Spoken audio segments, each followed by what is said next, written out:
My name is Claudia. I am 33 years old and I live in Chicago. The meeting was the most important one I'd had in 2 years.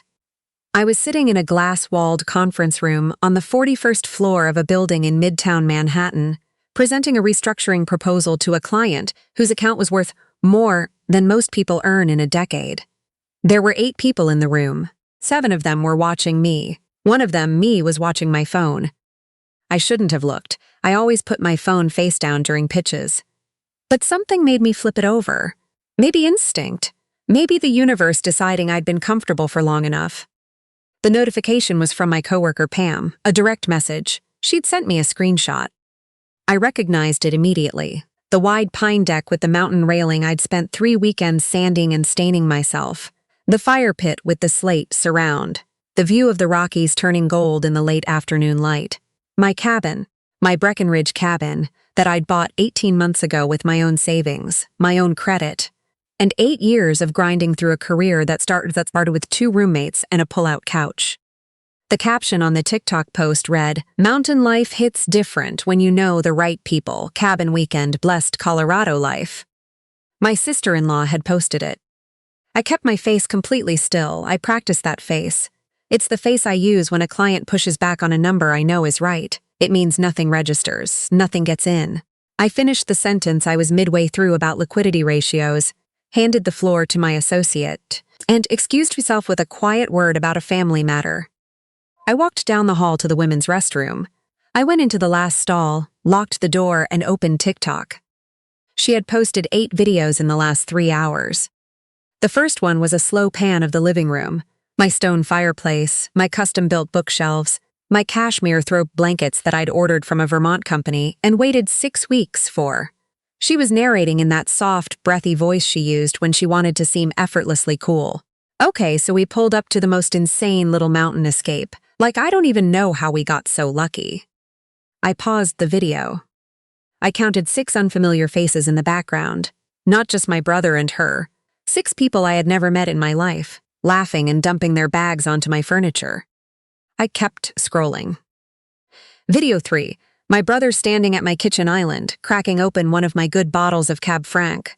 I'd been saving that wine for a specific trip I was planning with a friend in the spring. He hadn't asked. He didn't even know the story behind it. He poured it into a red Solo cup. Video 5. My sister-in-law in the primary bedroom, trying on my monogrammed robe, the one with my initials embroidered on the left chest pocket. She did a little spin for the camera. She captioned it, "Found a little something in the closet, Tilfairy, living my best life." Video 7. A panorama of the back deck at dusk, all 8 of them lined up like they owned the place. The Rockies behind them, drinks raised. She'd tagged the location. She'd made it look like a lifestyle brand shoot. I sat in that bathroom stall for 4 minutes. I breathed slowly. My first instinct was to call my brother immediately. That white-hot kind of anger, where you say things you can't take back and it becomes about your tone instead of their crime. I didn't call. Instead, I went back to the meeting. I finished the pitch. We got the engagement. On the elevator ride down, alone with the hum of the cables, and my own reflection in the steel doors, I let myself feel it, the full weight of what I'd seen. They hadn't asked. They hadn't hinted they were going. My brother had the entry code because 14 months ago, a hailstorm had torn through Summit County while I was stuck at a client offsite in San Francisco. I'd called him in a panic. He lived in Denver, 2 hours from the cabin. I asked if he could drive up and check the roof, the gutters, tell me how bad it was. He did that favor once. I forgot to change the code after. He remembered, though. He kept it, and he used it. He hadn't called to tell me he was going, hadn't texted. Hadn't Venmo'd me a single dollar for electricity, gas, or the groceries they were clearly consuming. He just punched in the code, walked through my front door, and turned my home into a free Airbnb for his friend group, without my knowledge, and apparently without 1 second of hesitation. And my sister-in-law was posting it on TikTok. I checked her comments in the cab back to my hotel.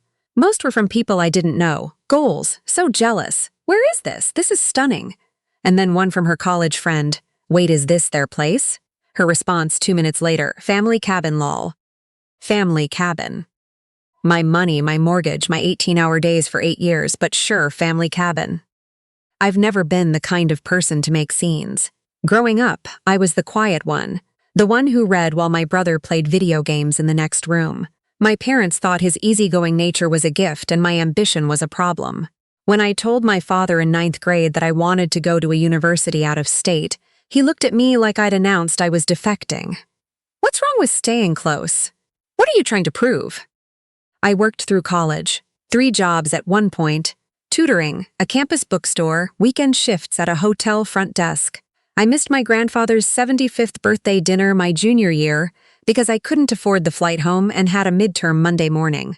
When I called that night, my mother's response was not warmth. It was a reminder that family comes first, and I had my priorities confused. But when I signed my first 6-figure consulting contract, she cried. Happy tears. She told everyone at her church about her daughter in Chicago. She started calling more often. When I bought the Breckenridge cabin, my brother found out because I made the mistake of posting one photo of the deck view. No location tag, just the mountains. He called me that same afternoon. Is that yours? Like, you actually own it? And then 2 weeks later, unprompted. Hey, you should let us use it sometime. Heather's been stressed and a trip would really help. I said I'd think about it. He heard yes, just not yet. I've learned that my no is always received as a not yet by people who have decided they're owed access to my life.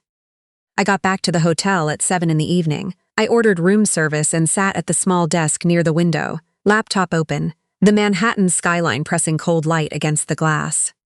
I logged into my smart home system. I have a premium setup at the cabin. Cameras, smart locks, thermostat control, motion sensors. I installed it when I bought the place because I travel constantly and needed to know the property was secure. I'd never had to use it like this, for surveillance of my own family. The live feed loaded in 4 tiles. Front driveway, a silver rental SUV. They'd flown into Denver and driven up. The keys were in my brother's jacket. The car was theirs to leave in whenever they chose. No abandoned vehicles, no loose ends.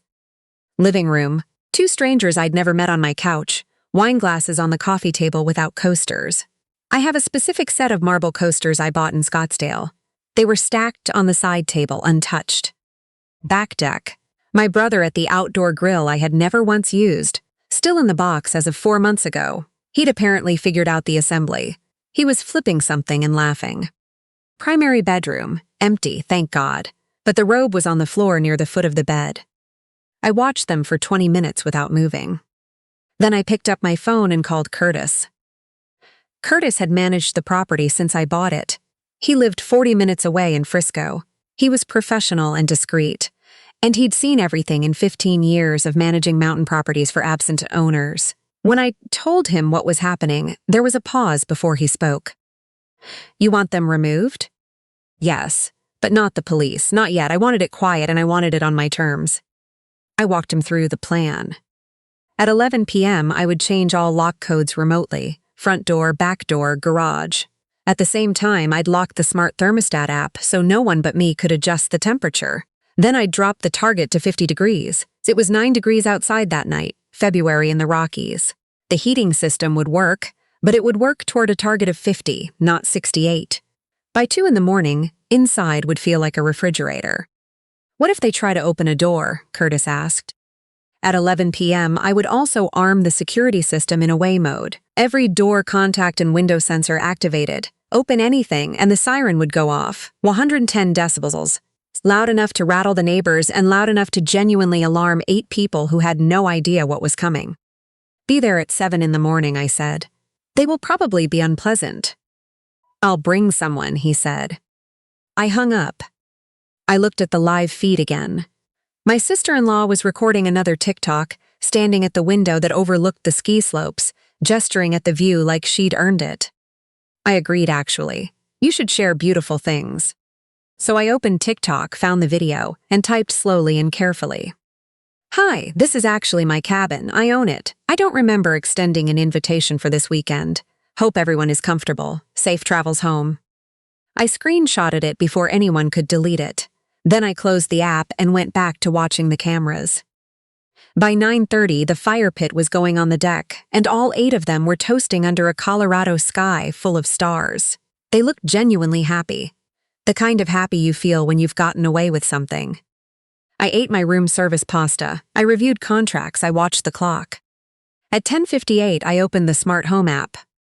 At 11 p.m. exactly, I made the changes. Lock codes updated. Thermostat locked at 50 degrees. Security system armed away. For a few minutes, nothing changed on the cameras. They were inside now, transitioning from the deck to the living room, refilling drinks. My brother put a log on the fire. He didn't realize the fire was going to be the warmest thing in the building for the next few hours. By 11:45, my sister-in-law pulled a blanket off the back of the couch and wrapped it around her shoulders. My brother walked to the thermostat. I switched to the hallway camera. He frowned at the display, pressed the up arrow, pressed it again. The screen didn't respond. He called out to the room. I couldn't hear audio, only video, but the posture said everything. At 12:20, my phone rang. My brother. I answered. Claudia. His voice was tight. Something is wrong with the heat. The thermostat is locked. Can you just remote in and fix it? It's getting cold. I know, I said. A beat. What do you mean, you know? I said, 50 degrees. I also changed all the lock codes and armed the alarm. If you open a door or a window, the siren goes off. The silence that followed was long. You're joking, he said. I'm in Manhattan, I said. I just landed a client worth more than everything you've invoiced in the last 5 years combined. I am not joking. His voice shifted. The confusion dropped out and the anger came in clean. We are family. Heather needed this trip. You weren't even using the place. You used an emergency access code, I said. That code existed so you could check on hail damage. One time, 14 months ago, I forgot to reset it. That's on me. But there is no version of any conversation we've ever had where I gave you permission to take 8 strangers to my home on a weekend I knew nothing about. You weren't using it. It's mine, I said. The mortgage payment cleared 4 days ago. My name is on the deed. Whether I'm using it is not relevant. This is insane. His voice was rising. You're going to leave us here to freeze? It's midnight. We have nowhere to go. There are 3 hotels in Breckenridge town center, I said, and 2 in Frisco. The rental car is in the driveway. I'd suggest leaving before the temperature drops further. You'll regret this. He said it quietly, which was worse than yelling. Mom is going to hear about this. I'm sure she will, I said. Good night. I hung up. I turned back to the camera feed. I watched them pack. It was not organized. Suitcases dragged from rooms, bags unzipped and stuffed. The strangers I'd never met moved through my home looking baffled and uncomfortable. My sister-in-law stood in the kitchen for a long moment, very still. I couldn't read her expression from that angle, but I understood the stillness. She'd planned this trip. She'd told people about the cabin like it was hers to offer, and now she was standing in my kitchen at midnight, being removed from a property she'd treated like her inheritance. At 12:50, the front door opened. The alarm screamed for 6 seconds before the door closed again. On the exterior camera, I watched them load the rental SUV in the cold, their breath visible in the porch light. My brother tried the keypad one more time before giving up. The SUV backed out of the driveway at 1:02 in the morning.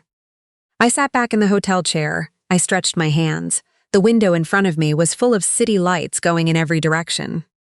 Curtis sent photos at 8 a.m. 2 wine stains on the cream dining chair. The cleaning crew thought they could get them out. A cracked picture frame in the hallway.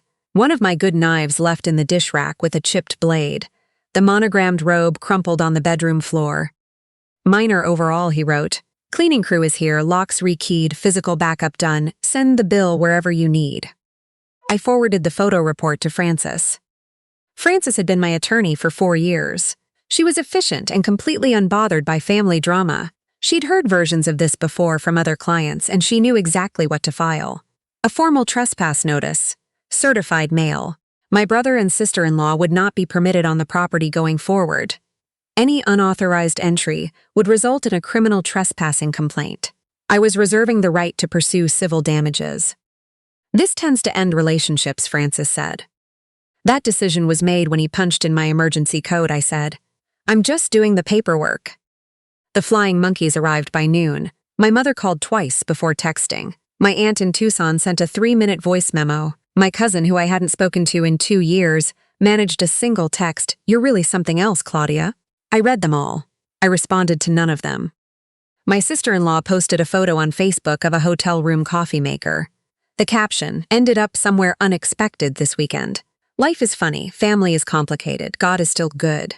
The comments were exactly what she wanted: prayers, sympathy, vague villain energy directed at someone unnamed. I didn't post anything in return. My TikTok comment was already there for anyone who looked.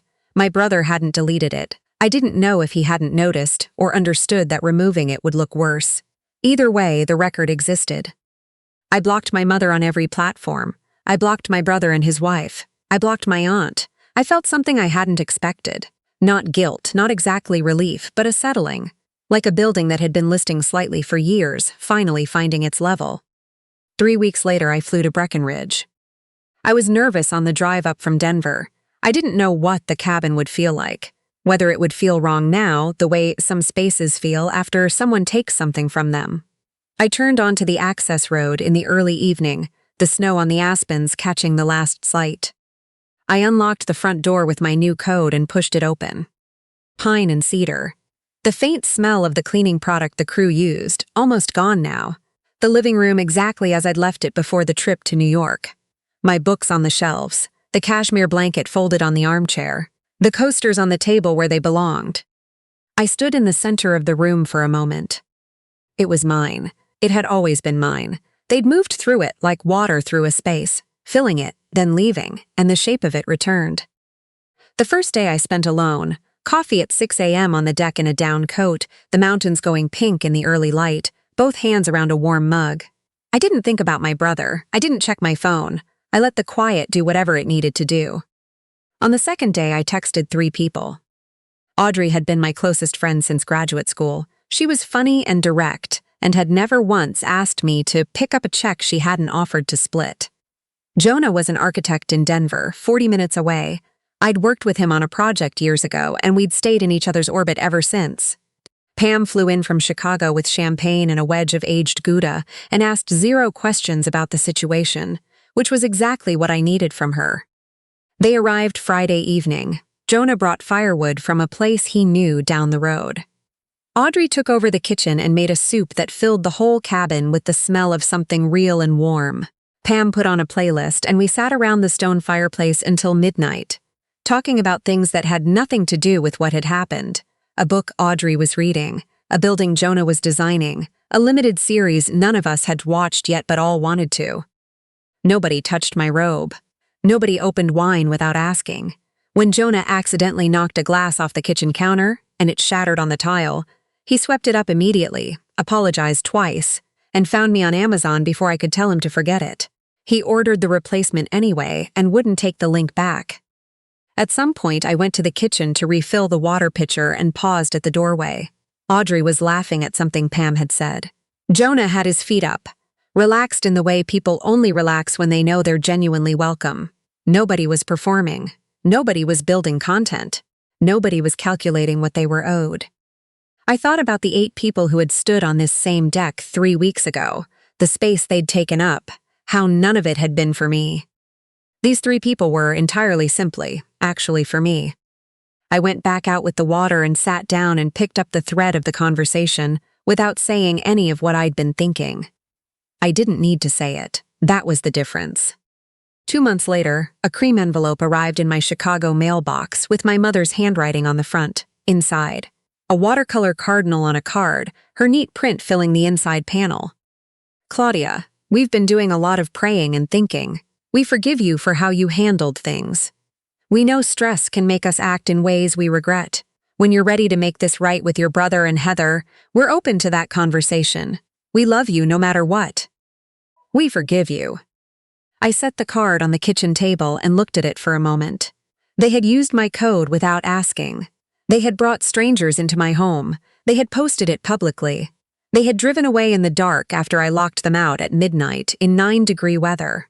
And somehow, in the story they were living, I was the one who needed forgiving. 5 years ago, this card would have broken me open. I would have called my mother from a parking lot somewhere, crying, and found a way to apologize for being hurt. I know this because I'd done it before, in smaller, quieter versions of the same play, over and over for 30 years. I picked up the card. I walked to the recycling bin and dropped it in. Then I opened my laptop and emailed Frances, "Send the trespass notice, certified mail, let's get it on record." She confirmed within the hour. I closed the laptop. I stood at the kitchen window and looked out at the courtyard below, and beyond that, at nothing in particular. Just the gray Chicago sky and the ordinary Tuesday of my life continuing without interruption. Somewhere in Denver, my brother was living his version of this story, the one where I was cold and withholding and had overreacted to something that was never really a big deal. My mother was living hers, the one where she'd raised a daughter who chose ambition over family and was now paying the price in loneliness. My sister-in-law probably still had the TikTok up, or had deleted it, or had posted something adjacent to it. I genuinely didn't know. I'd stopped checking. What I knew was this. I had a mortgage that cleared every month on a cabin in the mountains. I had 3 friends who flew in with champagne and firewood and asked nothing in return. I had a legal record that said exactly who was allowed through my door. And I had the code to that door, which only I controlled now. People talk about forgiveness like it's the only path forward. Maybe for some things it is. But there's another kind of peace that nobody puts on a greeting card. The kind that comes when you stop waiting for an apology that isn't coming. When you stop bracing for the next demand. When you stop carrying people who only show up with their hands out. It doesn't arrive loudly. It doesn't look like anything from the outside. It just settles into you, quiet and solid, like the first good sleep after a long time of not quite resting. I traded the noise for the silence. I wasn't sorry about the trade.